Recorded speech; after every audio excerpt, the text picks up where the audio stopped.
Nick, we're going to look at exit strategies off kickoff reception, and it's quite a complicated subject.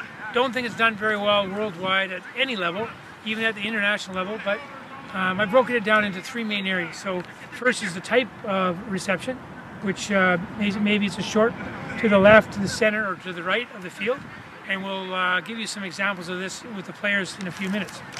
Secondly, a lot of teams are going deep to the 22, either high to the right, with a rationale of maybe trapping the team on their left-hand pass, which is pretty good, and a lot of good kickers can get it high enough that actually can put pressure on the player.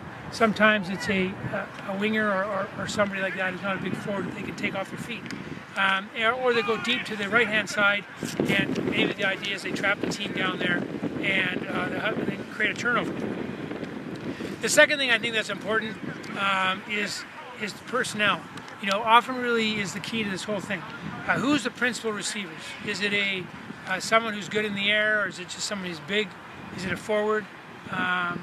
For years, everybody was doing the same thing, and then Australia all of a sudden started using their fullback on kickoffs. So boosting the right person, we've changed that up a little bit over the years. Currently, we use a back who seems to be a bit better in the air. Is it based on height? Is it based on skill? Maybe you got good decision makers who can move to the ball because they played other sports. So we've seen that a little bit. And some of the things in the personnel is some of the skills. I think is they have cross sport skills. They played some basketball, baseball. They're good in the air. The importance of communication, I think that's sort of understated. Another thing would be some general rules. General rules that I have are like start line. Like, where do you start from? Because it's a lot easier to move forward obviously than back. We have a rule that the person coming forward trumps anything else, right? So coming forward is a lot easier. That guy can just call everybody off. I think the third thing in there is you got to know your role. What is your role? And you have players switching out of your team all the time, and that's when sometimes breakdowns happen. 4 is know your opposition. What is your opposition doing week in and week out? What kind of kicker do they have? And I think the last thing is body position. We have a lot of people that are kind of lazy with high balls. They've just scored. A lot of times they've just scored, and then they make a mistake because their body position, they have a knock on or a little slip up. So those are the things. The third thing is what to do once we catch the ball. So here's a breakdown of that. So once we catch the ball, I sort of base it on opposition independent. So that might be. The options are the following. So we got a catcher that's boosted, and they can be boosted right away. They come to ground, ruck is formed, scrum half might take the ball and just put it up down the touchline, keep it in play, and then we put pressure on. That relieves some of the pressure from being inside your own 22. Or if you're inside their 22, maybe they kick it along and off the field. So and then probably to take on them in the lineup. Second thing is catcher takes it on the full, hits up, maybe 1 or 2 phases, and then clears the ball off the field or down the field, and then we put pressure on.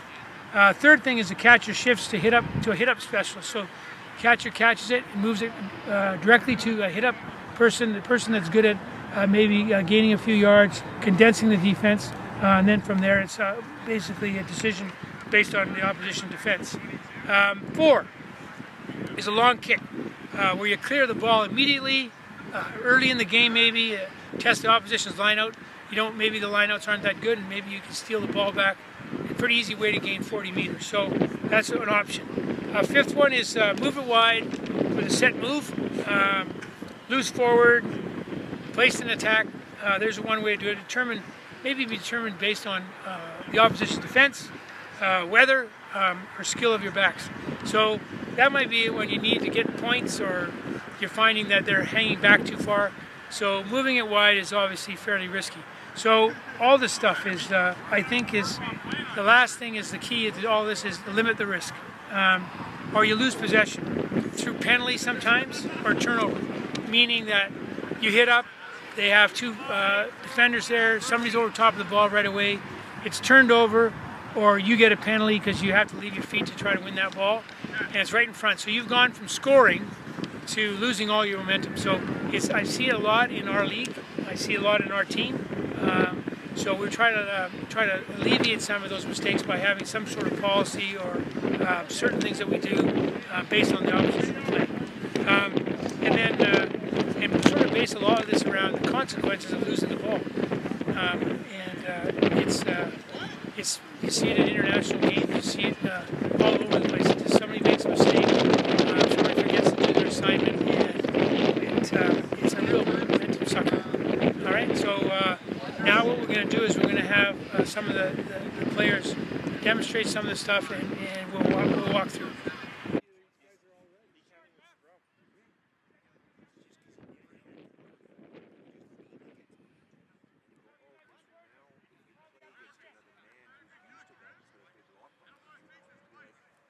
Doesn't work. Yes, she's playing tight end and just leaning on the loose head. That doesn't work.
Back a touch if you don't want. Thank you.